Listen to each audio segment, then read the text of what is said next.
So let us see few more questions and answers in DBMS, Database Management System.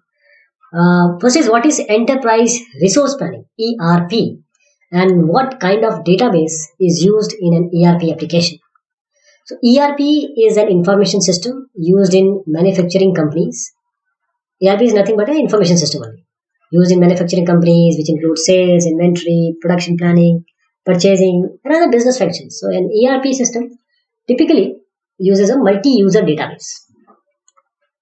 Next is, describe the difference between embedded and dynamic SQL. Embedded and dynamic SQL.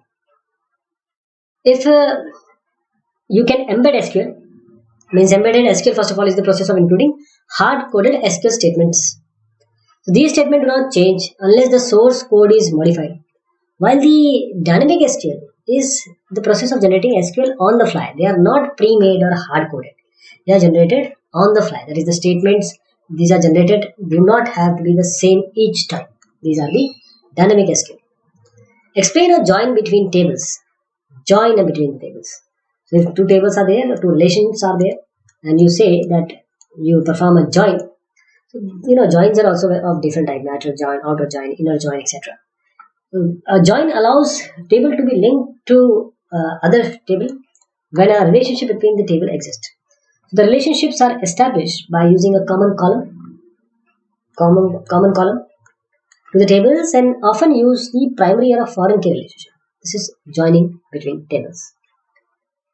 Describe a subquery. What is a subquery? So query inside a query can be a subquery.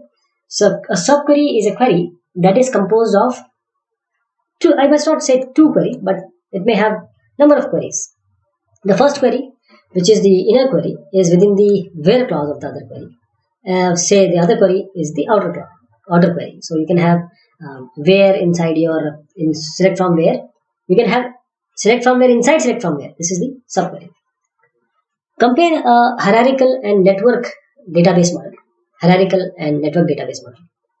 Hierarchical forms a hierarchy, that is a kind of tree structure. Network is network, so you can have network like this. This kind of structure is there. So a hierarchical model, this is a top-down structure where each parent may have many children, but each child can have only one parent. This is the hierarchical model. This model supports one-to-one and one-to-many relationship. Hierarchy or hierarchical, one-to-one and one-to-many. No many-to, etc.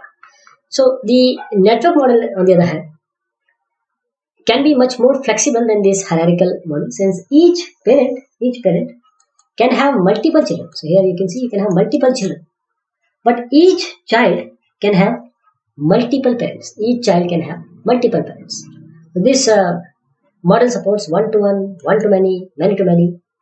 This hierarchical only supports one-to-one and one-to-many. Next is, explain the difference between dynamic and materialized view. Difference between a dynamic and a materialized view.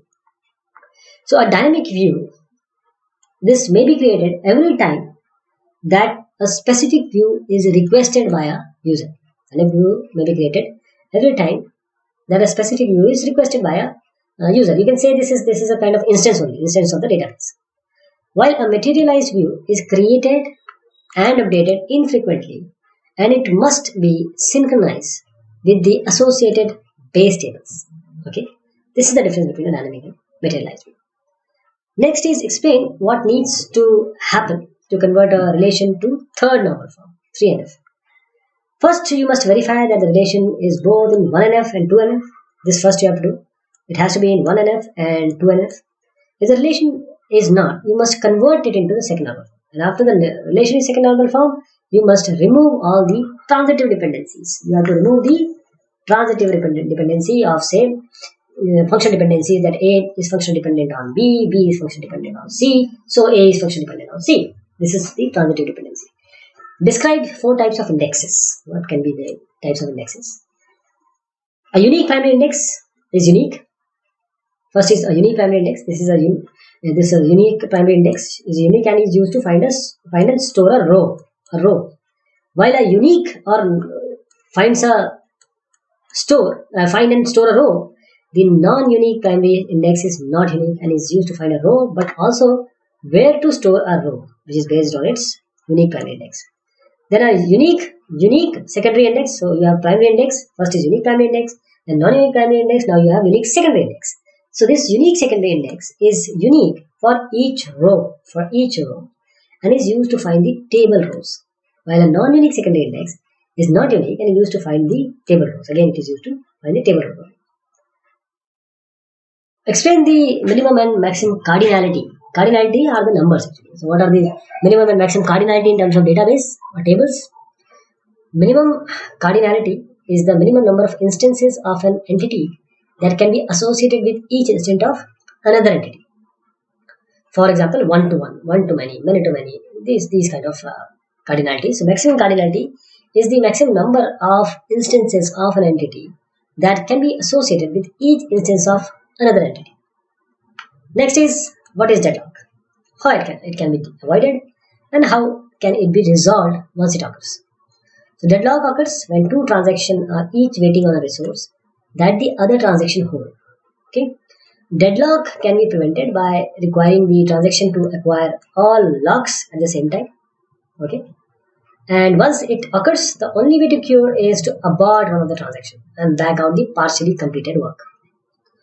In deadlock, you can also have certain properties like hold and wait, circular wait, bounded waiting, and no this preemption. If these properties are being adopted, or any of these property is tried not to be met or forced not to be met, deadlock would not be there. And you can also see it through the precedence graph. If it has a cycle, then we say that the deadlock may occur or has occurred. Explain what we meant by ACID transaction. ACID. Atomicity, consistency, integrity, or isolation. This is isolation. And durability. So, an ACID transaction is one that is atomic, consistent, isolated, and durable. So, durable means that the database changes, they are persistent, they are permanent. Consistency means either statement level of or transaction level consistency. Consistent means no modification should be such that the state of DBMS changes to an inconsistent state. With transaction level inconsistency, a transaction may not see its own changes. Atomic means it is performed as a unit, means either it performs fully or not at all.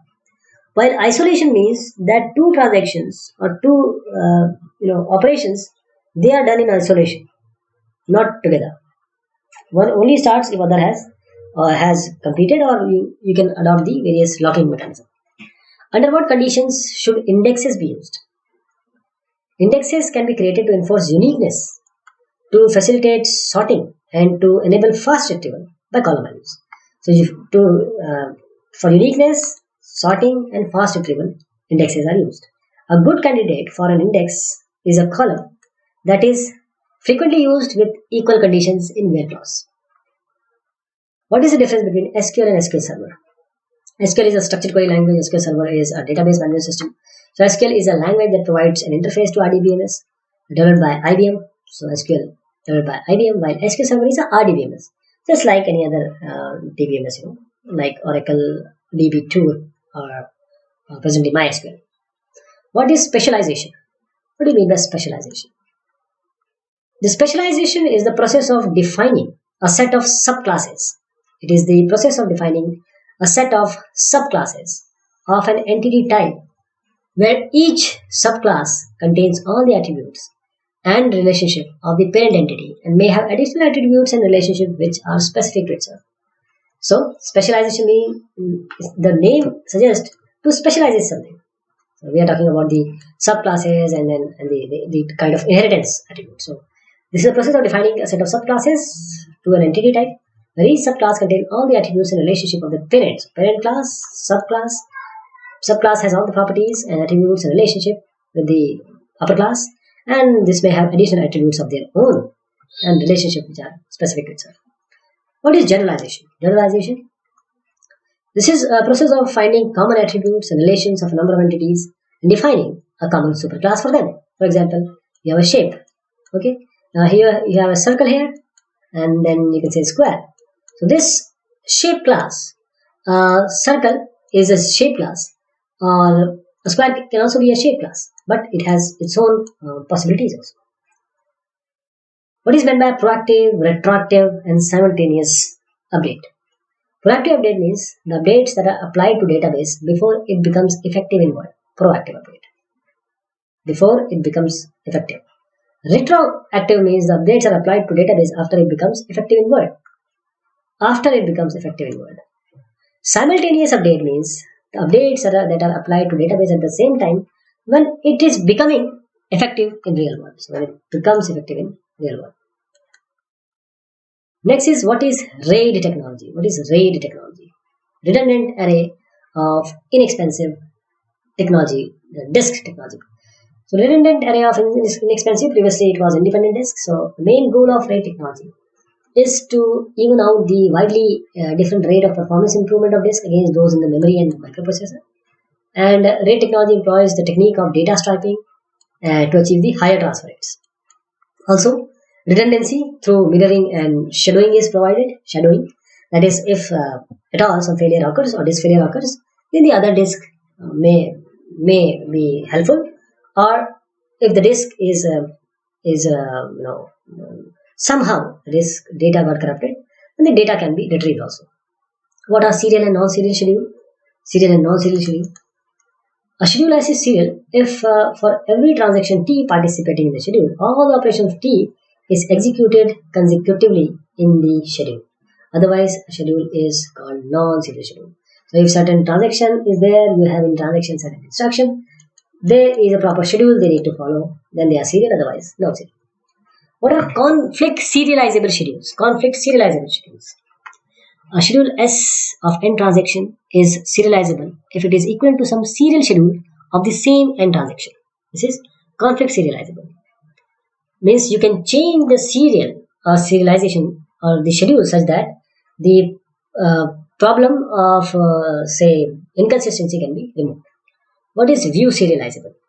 What is view serializable? A schedule is said to be view serializable if it is view equivalent of some serial schedule. If it is view equivalent of some serial schedule. What is foreign key? Foreign key. See, there are two tables. One table has the primary key of another table. So the first table, or the one table which I am talking about, which is containing the primary key of another table. So in the first table, that primary key of the other table will be called as a foreign key. And this is important for referential integrity. So the key of a relation schema is called as foreign key if it is the primary key of some other relation in which it is, to which it is related to.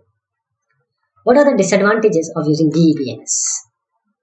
First of all, you have to do invest a lot in hardware, software, and training. Okay. Then generality that DBMS provides for defining and processing data. Generality that is again a disadvantage. And overhead of providing security, concurrency control, recovery, and integrity functions if you are choosing such database which does not provide all this. What is lossless join property? Lossless join property. This lossless join property, it guarantees that the spurious tuple generation does not occur with respect to a relation schema after decomposition. That is, when you decompose a relation into two relations or a number of relations and you want to combine them, the combination will be without any loss of data. What is phantom deadlock? Phantom deadlock. The answer is, in a distributed deadlock detection, the delay in propagating local information might cause the deadlock detection algorithm to identify deadlocks that do not really exist. Such situations are called phantom deadlocks and they lead to unnecessary aborts. Let me tell you a scenario that one transaction is starting, and once the one transaction has started, the other transaction is aborted or say stopped or removed, deleted, I must say. Now there is a query or there is instruction in the first transaction that is reading, that has to read some aspects of the other one. Now the second one has been deleted or been removed, but still the first one reads some or the other aspect of the removed one. This is the phantom deadlock. What is a checkpoint and when does it occur? A checkpoint is like a snapshot of the DBMS state You can call it as a milestone also. By taking checkpoints, the DBMS can reduce the amount of work to be done during the restart in the event of subsequent crashes. Because every time what you have done, that is redoing and undoing, why to do it again and again? You can place a checkpoint and you can just go till that checkpoint. Before that, no problem. After checkpointing, you can start this redoing and undoing. What is schema? What is a schema? The description of database is called as a database schema. So database description is the database schema, which is specified during the database design and is not expected to change frequently. A displayed schema is called the schema diagram. We call each object in the schema as the schema construct. What is redo in database? Redo. This is you can call as opposite of undo. Redoes the previous operation on database again. So redo means, you have seen in Microsoft Word there are undo and redo operations. Redo is used to roll back. Okay, none of the above. Answer is C. Redo is used to for rollback. Let me tell you, the most important point to remember redo is not the opposite of undo. First of all, so whenever a TML transaction happens in database, the data to be updated goes to the database buffer cache, and from here the data is written to the redo buffer, and then the redo logs. So there are logs which may have checkpointing and all those timestamping, etc. So these logs are saved for future use to a stable storage. So future rollback and data recovery operation require these logs. Without these logs, it is impossible to do the data recovery. If archiving is enabled, then these logs are bundled and they are archived and stored. So let me tell you, redo is that operation. If you don't find a commit, you redo the transaction, and then you assign the new value to the variable, and then you write T or transaction abort in that log. Next is commit. Takes more time than rollback. Is it true or false? The answer is false, because commit just simply confirms the transaction and writes the committed data to the disk and clears the undo file. While this rollback, if you are not using the checkpointing, the rollback does the opposite transaction. Rollback also clears the undo file. Rollback takes much longer time because it has to execute one full transaction in an opposite manner and then commit it. Hence, the commit is faster than the rollback. What is the difference between order by and group by? Order by used to say ordering, the descending order, and ascending order. Group by is to group on a certain column. So order by performs sorting, while group by aggregates the data. Group by sorts data, while order by puts data in order. Which one of these? These are four options. Both perform sorting, none of the above. Answer is simply A. Order by performs sorting, while group by aggregates data. The order by performs the sort operation, D descending or ascending. By default, it is ascending. You have to use DESC for descending. So think of a telephone directory. Select name from directory order by name. So this would ensure that the result set would be in sorted order, that is ascending order. The group by operation aggregates. This group by aggregates data in your result set. Continuing the example of this telephone directory, you can say select city, count city from directory group by city. So this counting is to be done and we group by cities. This will ensure that the result set would be grouped according to the city where the individual lives. The count and group by works in conjunction. Which of the following records or modification to data? Undo file, alert, log file, archive file, both A and B. Answer is the archive file. Alert log file records all modifications to data. It does it. But the modifications to the data alone is recorded by the archive file. Undo files stores undo tables which have opposite transaction recorded. And archive files also help in recovering of this data. Which is better? SQL or procedures? Of course, SQL in terms of database management systems. SQL is often much shorter to write. You can do a update or a summary procedure in one line of a code that you would take you several lines for a procedure. For set-based problems, SQL is a much faster processor-wise and input-output-wise too, because all the underlying loop iterations is delegated to a database server process that does it in a very low-level way and use the input-output processor more efficiently, knows the current state of the data. For example, what other process are asking for the data. So if you had to update, say, a salesperson of all customers in a particular region, the procedural way would look like something, do until end of, this is what you have to write. So SQL would say, update customer, set salesperson to Mike, where state is to NH. This is the simplicity and the effectiveness and the better choice is SQL. If you had, say, 2 or 3 tables, you need to check your procedure quickly becomes difficult to manage as you pile on nested loops after a loop like this. So this is all about DB based questions and answers. Thank you so much. Take care.